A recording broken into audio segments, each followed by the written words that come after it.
Welcome to Afternoon Light, the podcast of the Robert Menzies Institute at the University of Melbourne.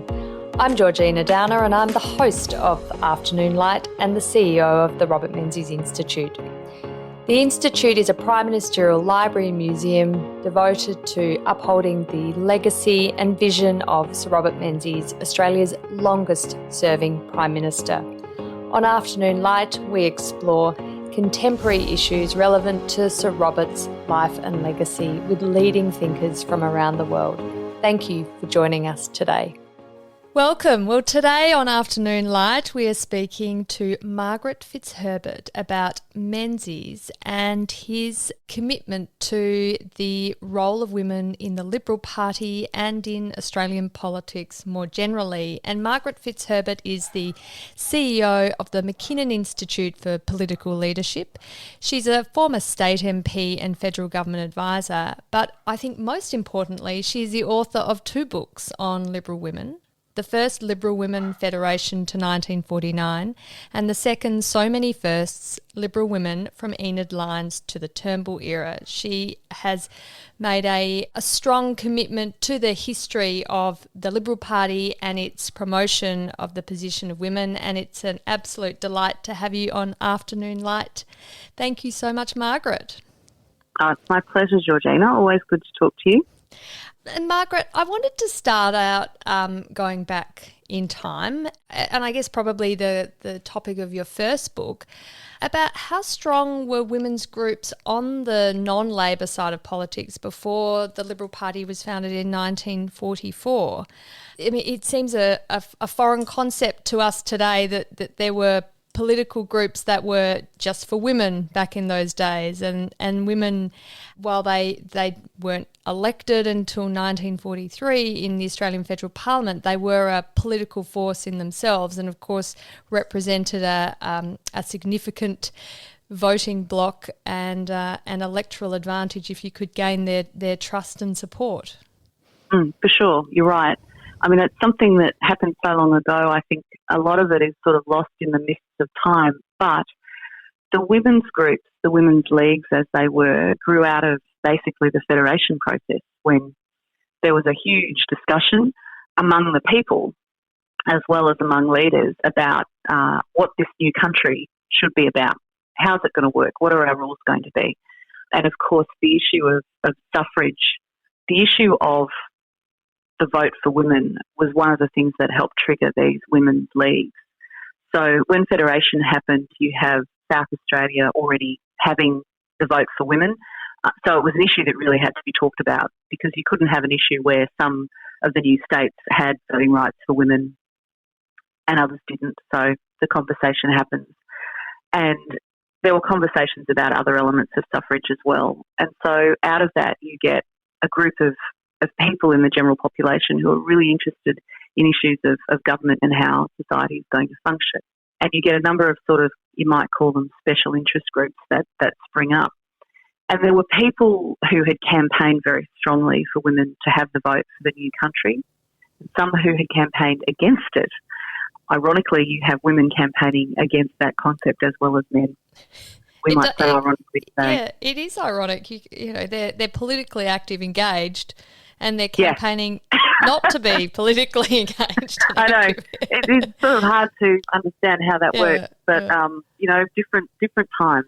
Yes. So you have Federation and then you have a whole lot of people who've been highly involved in this very political process who, one, you know, want to continue to be involved in the big debates of the day and the big issues of the day, but also have some really good skills. And the women were among that. And so you see in New South Wales, the Women's Liberal League, as it was called, was the first organisation to spring up. That came out of the pro-suffrage movement. So that's where they came from. Then you have the Australian Women's National League in Victoria, who was a second group. Many of their members came out of lists of women who had opposed suffrage, but who took the view that, if women do have the vote, it is appropriate that, they be well informed and that they exercise their vote carefully, and we're going to help them do that. You have a similar organisation in Tasmania, also called the Australian Women's National League. You've got the Queensland Women's Electoral League. These women, there were thousands of women involved in these groups, and they were involved in the basic political tasks of the day, campaigning, person to person, knocking on doors, obviously before the mass media campaigning we see today. They were also, and this is important, they weren't just out there, doing very basic work while men led the organisations. They were running their organisations and they were partnering with other organisations that formed the sort of loose party groupings that we see back before the modern party structure. And they were very powerful within those spheres because they were virtually an army of people. They were highly disciplined and they could get the votes out, and they participated in pre-selection, which was the other thing that gave them power. And it's those organisational skills which, of course, and we'll talk about this later, became such a benefit for the new Liberal Party in 1944 when its predecessor parties had such poor organisational branch structures. The Australian Women's National League was able to teach them a few lessons. But I wanted to just drill down into these women's leagues. So they invariably were in the non-Labor side of politics, and it's important to. I know some people don't like the use of the term non-Labor, but the Labor Party and the Labor movement was very much at that time associated with the male workforce, and was the impression for women was it was fairly hostile to women in terms of its involvement. Of course, women supported the Labor Party and the Labor movement, but as a sort of a wife or mother or daughter or sister, rather than as a key participant in Labor politics or the Labor movement. So those women's leagues were very much a product of the non-Labor political activists, and that of course then foreshadows their involvement in the Liberal Party down the track, doesn't it? Yeah, that's exactly right. You have the Labor Party, which is utterly dominated historically by the labour movement and by the industrial workforce, which was predominantly men. So before you have women going into the workforce in significant numbers around about the 1970s, you have a political party that draws its strength from that realm and as a result has a very well documented blokey culture, which many Labor women have spoken of, and I'm talking of decades ago in particular, of being unsupportive of issues relating to women and more focused on issues of the male workforce, for example. By contrast, you've got the Liberal Party, which has decades of history of a volunteer wing that is largely comprised of thousands and thousands of women and who were not just foot soldiers but were leaders and were having an influence on the sorts of policies that were being put to women. They were very instrumental in the campaigns of the day. This is going back to, I would look at the first half of the 20th century. You've got a period of some decades there where women are taking leadership roles in campaigns at a state level and on a seat basis. And you can see their mark. And one of the things that led to was a distinct benefit for the Liberal Party and its immediate predecessors in terms of women's support. That women, certainly in the first half of the 20th century, were more likely to vote for the Liberal Party and its predecessor parties. And that was a huge advantage electorally for the Liberal Party. Of course. A key figure and a close personal friend of Sir Robert Menzies was Elizabeth Couchman, who became Dame Elizabeth Couchman, although was more commonly known as May, I understand. Menzies said on reflection of Dame Elizabeth's contribution that she would have been the best cabinet minister I could have wished for. She unfortunately never made it into elected office, but she is really key to the Liberal Party's founding story and the previous year's history too, in the sort of collaboration with the United Australia Party as head of the Australian Women's National League, which was a force to be reckoned with in Victoria. Can you talk more about Elizabeth Couchman's contribution to the formation of the Liberal Party and her contribution as a political force too, and a role model for women? She's, I think, an extraordinary figure in political history, and I think it's a huge shame she never got into Parliament despite trying.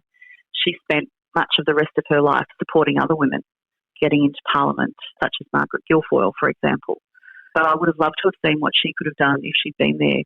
I think that the comment from Robert Menzies, she would have been the best cabinet minister I could have wished for, is high praise indeed. I don't think he would have said that if he didn't genuinely believe it. She and Menzies had known each other for a long, long time before the Liberal Party was formed in the 1940s.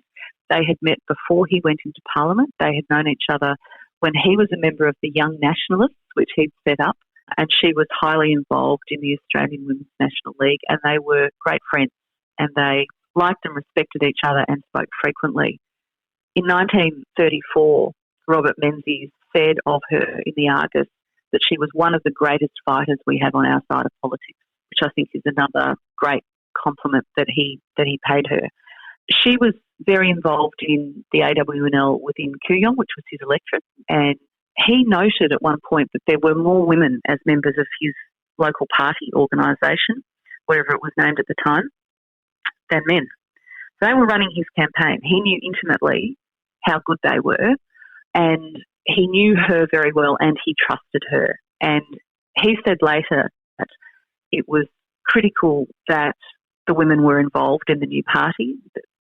For decades, there had been infighting and skirmishes within the non-Labor side of politics, the various coalitions that formed the party from time to time, and I think they spent far too much of their time focused on internal stuff rather than campaigning. That was one of the things that, Menzies was obviously trying to fix in forming a united party for the first time. But he knew that the women needed to be there. There's a bit of a myth that they brought money. I found no evidence of that, but they did bring members. They brought a branch structure. They brought people who knew how to organise and campaign. And they also brought a number of women who then took over quite senior roles in the party as well. So the relationship between Menzies and Elizabeth Couchman is, I think, quite critical to understanding how the party came to be formed. And in some ways it epitomises the basis on which it was formed of a pretty equal partnership between men and women as far as political participation went. Well, obviously, it's the Australian Women's National League was critical to the formation of the Liberal Party, and Menzies at the first conference to form the Liberal Party in 1944 up in Albury, he speaks about the importance of women's participation in politics in Australia quite forcefully. And I thought I'd just read out some of his quote because it's quite powerful. And you've also got to appreciate the context of the time too. I mean, we're talking 1944. The views of women are very traditional, very, very different from 2021. So this is and by this stage, it was only the previous year when the first woman had been elected to the federal parliament in Enid Lyons in the 1943 election. So the idea of women in politics was still pretty novel and unusual. And Menzies, who was quite a progressive when it came to women's issues, although by our standards today does not sound very progressive, but certainly he was, from a 1944 perspective, very progressive. He said, "Women are unquestionably destined to exercise more and more influence upon practical politics in Australia. There was a time when they were thought to stand aside, exercising only passive influence. That has gone. In the educating of the electorate in liberal ideas, they have for many years been an effective force. Now we have an organisation in which all distinctions have gone, and with men and women working equally for the one body, the resultant education value of our movement is going to be extremely increased." And so you have the formation of the Liberal Party, as Menzies put it. It was a party where men and women were fundamentally equal. How did that position contribute to the actual organisational side of the formation of the Liberal Party, where women were given such a prominent role compared to previous iterations, Margaret? Well, it means that you have a party that starts off with a quota, if I could be blunt about it. It means that you have a situation where the Liberal Party has started with equal representation in terms of delegateship from branch level through to what was then the state executive and the federal council. based on gender. And that happened because the women insisted on it, and because Menzies in particular knew them and trusted them. And I think also it's consistent with liberal philosophy that you should have that equality of opportunity, and that was entrenched within the rules of the new party. That was truly radical, truly, truly radical. I think that one of the things that also influenced this is wartime experience. It's a time when you've got a huge number of women going into the workforce, the paid workforce, for the first time. And unlike the First World War, they didn't sort of return to normal operating conditions when the war was over. They stayed in the workforce in increasing numbers. So you also have a large number of women who went into the armed forces. So during World War II, you've got 70,000 Australian women who are in the armed forces. And by including my grandma. She really? Yeah, is that right? She Why was does that not surprise me? Yeah.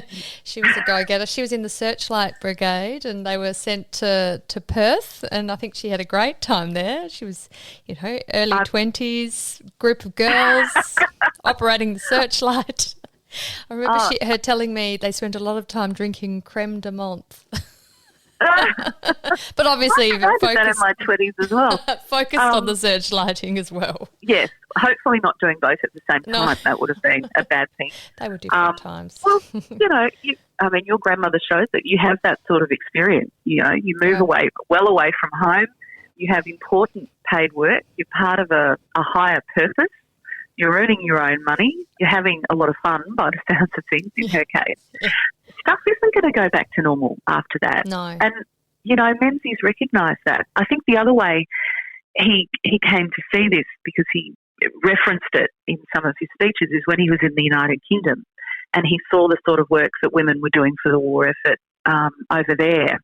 That's actually where my grandmother comes in. She was doing her bit as a air raid warden coordinator in London during the Blitz. Wow. So, he saw that sort of experience and recognised that the world was changing. And we know this because he spoke about it, in his great sort of reflective period, talking about the forgotten people. I was actually thinking this morning when I was looking at this before speaking to you that it's telling that he didn't talk about forgotten men. No. As some would have. He talked about forgotten people. And that's, I think, part of the, very skillful thing he did at the time was that he made a point of speaking to men and women very deliberately. Yeah, that is really important to reflect on, because the terminology at the time would have very much been default to talking about men when referring to humans and people in society. You would refer to men. So, yeah, that deliberate inclusion of both genders and consideration of women's issues too. Now, I wanted to ask you about that. What was it about Menzies' political philosophy and, of course, the new Liberal Party's platform that was attractive to women? They've obviously got the Australian Women's National League and other women's leagues behind them in this new party, but policies matter, and it's the policies and the personalities, of course, but the policies that determine which party people will support in an election. And the Liberal Party under Menzies made a really unprecedented pitch to female voters when it addressed policies that mattered to them. And we are, again, want to say we are talking about 1944, where women's traditional place was in the home. And so these were policies that spoke to a traditional family life and women's traditional role, whilst at the same time Menzies was, of course, advocating for educational opportunities and employment opportunities for women. These policies were about building strong families fundamentally, weren't they? That's true. I guess I'd say there's two things about that. The new Liberal Party offered policies directly to women, and that was radical and new. They hadn't been done before. So you have policies on things like child endowment, which is clearly pitched predominantly at women. But they also found ways to address other policies to men and women. And I know that might sound almost patronising to sort of say that they did that, because today we take that as a given. But you only have to look at the Labor campaign material at the time to see what a stark difference there is. So the Labor campaign material talks about issues of the workplace and the economy in terms of men and jobs. And, there's one ad that I think probably in response to what the Liberals were doing talks about, the importance of men having jobs because they are husbands, so that you need your husband to have a job. Whereas the Liberals were doing things like talking about the impact of strikes on the ability of women to organise their households and shop for the basic needs they needed, which is quite a distinct difference. One is taking access to employment, which women were actually seeking and holding in increasing numbers, and that wasn't going to change. But looking at that sort of in the lens of blokes' jobs, husbands' jobs. The other side of it is taking an issue of industrial disputes and food shortages, which was, the issue in question, and not talking about men at all in that, but actually talking about the impact on people who are predominantly women in trying to sort of, find their way around the challenges that presented for feeding your family every week. It's very different, and it was clearly very, very successful. Enid Lyons was actually quite a key figure in terms of the importance of ensuring that women were talking about and being spoken to about and engaging on the issues that should matter to anybody in politics and anyone who was looking at casting a vote. But she was also someone who argued for policies that were specifically relevant to women. And I've mentioned the issue of child endowment, but another one that she was quite outspoken about was that until sometime around 1950, it was an issue in the 1940s, certainly with the war, if a woman married someone who was a citizen of a foreign country, she lost her citizenship rights in Australia. And this created all sorts of issues, not least because there were a lot of rather rash wartime weddings that didn't last very long. And there were women who wanted to come home and had an issue with their citizenship. And then, that was an issue that she was speaking out about. And one of the issues, again, this is in the radical category, I've used that word a few times. One of the issues that the women's leagues all talked about for many years was disparity in divorce law.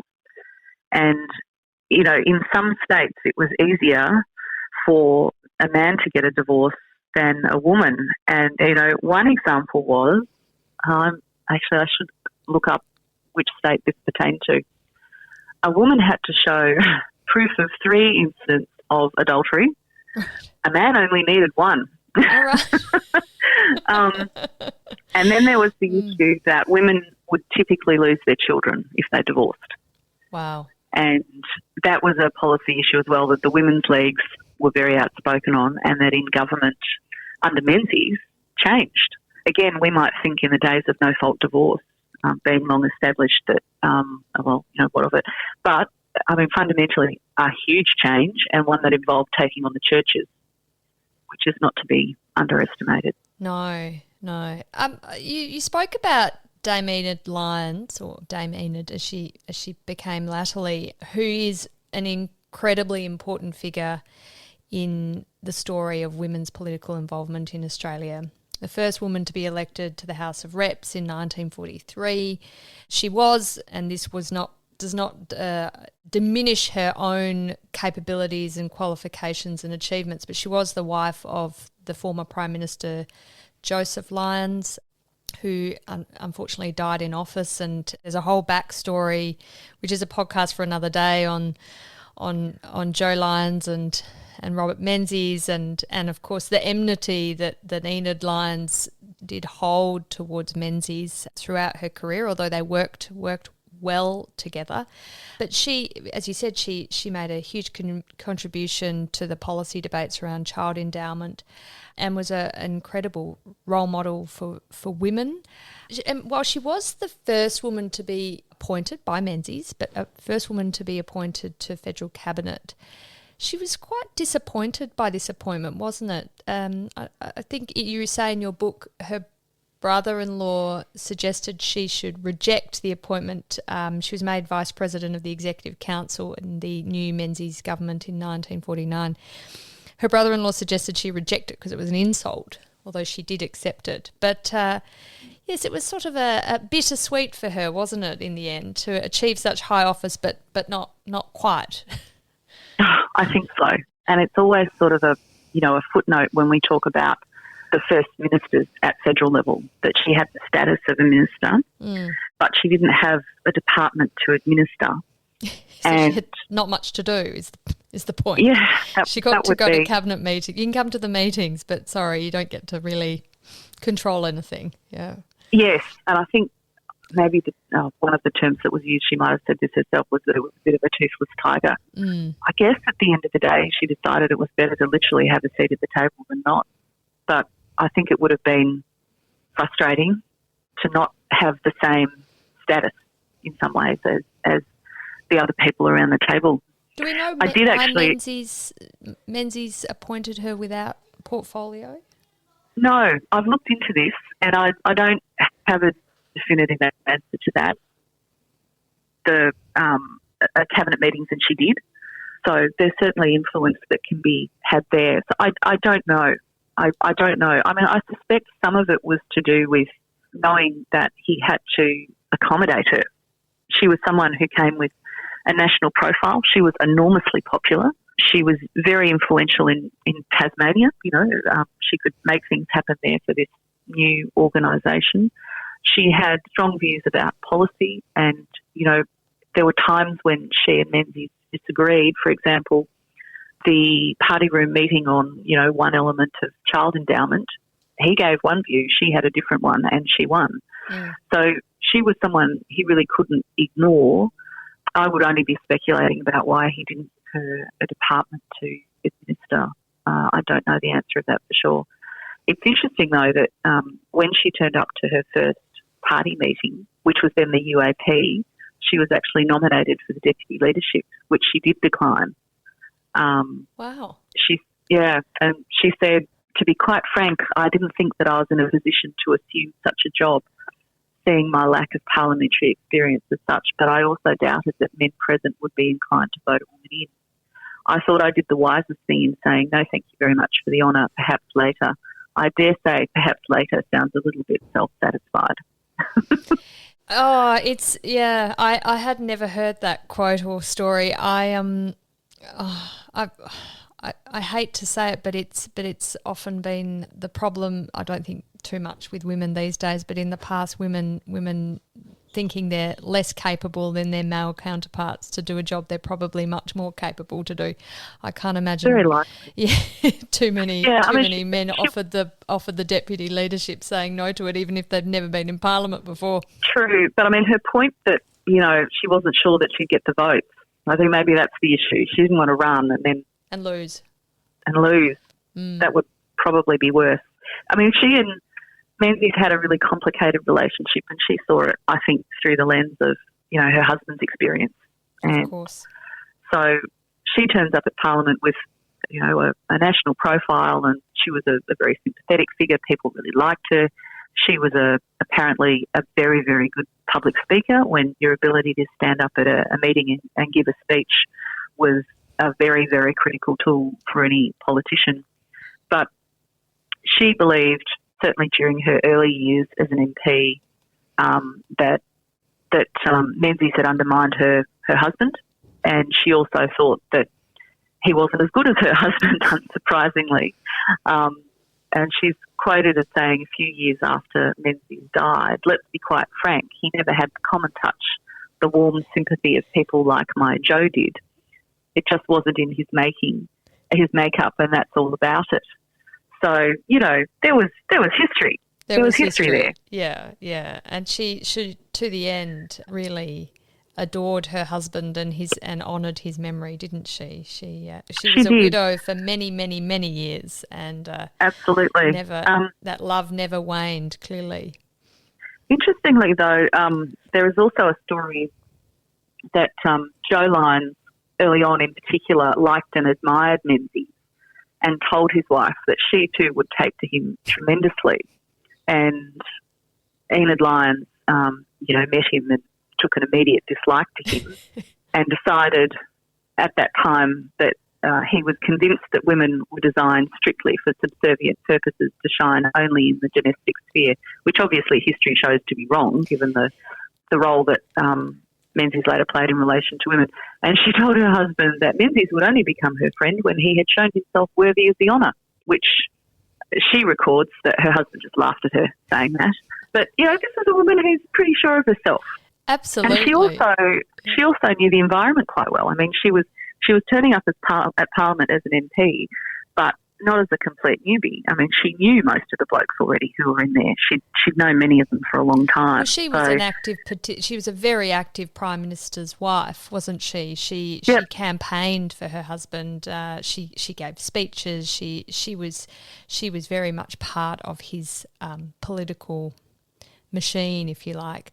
I wonder, though, on reflection of her initial response or reaction to Menzies, it also shows the evolution of Menzies' thinking about the role of women and his political philosophy, because it's very much that wartime, World War II period, when Menzies realises women's role in society and his view of their sort of fundamental contribution, not just to family life but to the workforce, and the importance of educating women equally to men. That wartime experience informs that. So his views do evolve, although he still even to his to the end of his career was a traditionalist when it came to seeing the role of women within the domestic sphere. I mean, his policies, even in the 50s, tended to favour families with the male breadwinner and the stay-at-home mother, and the controversy over the marriage bar in the public service. So if you're a woman, a public servant in the federal government, and you got married, you had to resign your position. And he was immovable on that, despite there being big policy debates about that within his party in government. So I think he was the product of his time, like all of it. Of course. And he did have a very strong view on the marriage bar. Interestingly, others around him didn't. And obviously that changed under Holt, I think it was. But it was something that was, the forces within the party, I think, were trying to get that changed much earlier. I mean, I guess I would compare it to divorce law change as well, something where Menzies was open to a huge change for the time. I think, as I said, Menzies was a product of his time, and yes, like all of us, his views evolved. But I guess I'd take you back to his relationship with Elizabeth Couchman, who he'd been friends and allies with, and, I was going to say brothers in arms, but that would be probably inappropriate. They had fought together in elections locally and beyond since the 1920s. But I think while World War II was a time when Menzies, I think, before others, saw how the world was irrevocably changing, particularly for women. He has a strong history over the decades of working side by side with women. Sure. And treating them as equal partners. And, his comment on Elizabeth Couchman from the 1930s, one of the greatest fighters we have on our side of politics. You don't say that about someone that you don't rate. No, it's very true. I would say too, on reflection, Menzies, when it came to policy changes, big policy changes, he was always someone who took a gradual approach. He looked for the least disruptive way of evolving policies and reform and conducting reform. So you can reflect on his changes, say his opposition to the marriage bar. He would have perhaps seen that through the lens of, is that going to be terribly disruptive to society if we lift the bar, rather than as a view that women's place is in the home, because he clearly in all his speeches on the role of women, the importance of education for women, he values that, and he sees that as inherently just and right for women's equality. So it's partly, it was his reformist style, was a gradualist approach, and that he was a Burkean conservative. He respected the institutions that existed and would only change them in a gradual way to, if the case was made. I wanted to finish our discussion today, Margaret, by fast forwarding to the current day, and just to ask you to reflect on the modern Liberal Party's role in upholding the position of women and empowering women in political life in its own movement, and how that might have changed as the Liberal Party of 1944 and the Menzies era was the party of women's political progression, women's political involvement, and was the party that advocated women's policies most strongly, compared to today, and how that might have evolved. Yeah, it's an interesting question. I mean, the Liberal Party pioneered equality of delegateship, and it started the idea of policy specifically for women. And obviously, we've all evolved, and things change and times change. But I do wonder whether, if some of the women who helped found the party were around today, what would they think of where we are today? The gender advantage that I referred to earlier with women voters that the Liberal Party used to have has gone, and that is significant and is regrettable. But also the numbers that we've seen go into Parliament have not been maintained at the level that I think they may have anticipated, and certainly not what I think is preferable either. When you consider how strongly the women of the Liberal Party led in terms of female representation, they had almost every single first. The first woman minister at state level was a Liberal. The first woman in federal cabinet, first woman in federal cabinet with portfolio. It goes on for decades and decades, and that momentum has gone. So I think that's really regrettable. I think one of the reasons why has it changed, is that generally the Liberal Party has been better at progressing female representation, for example, when there's been a focus on it. When we stop focusing on it and think that it's just going to happen organically, it tends to stop. And one reason why I think that is I look at the experience of the Howard government and the sorts of efforts that went into identifying great women and getting them to run and supporting them, etc., in different places, and that leading to what was then the greatest number of women in the Parliament, most of whom were Liberals. We've often lost that focus, and I think the women who founded the party would think that was regrettable. When I say focus, that's not meant to be a euphemism for quota. I've just referred to, what the Howard government did coming into office in terms of the ways that were found to encourage women and support women into seats. When we take our eye off the ball, we tend to go backwards. And over time, it becomes the sort of problem where it means that every pre-selection, the issue is, are you going to have a woman? And we shouldn't be in that position, because we should ideally have sufficient numbers of women in Parliament that every pre-selection doesn't need to be seen through a gender lens like that. But I think it's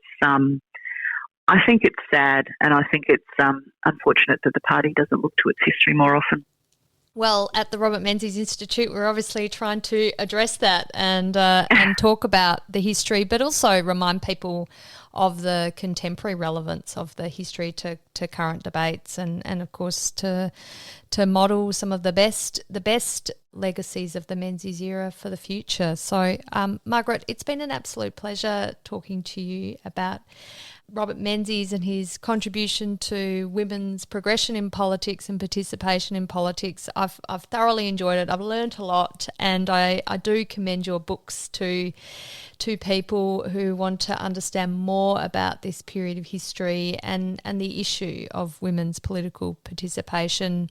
And, of course, you are involved in a fantastic program at the McKinnon Institute for Political Leadership, not just for women but for men and women who are current serving MPs.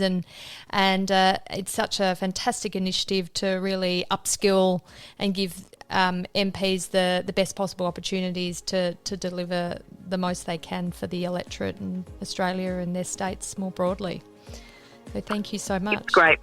It's a great opportunity. I'm really enjoying my work, and I've also very much enjoyed talking to you today. Thanks for having me on. Pleasure.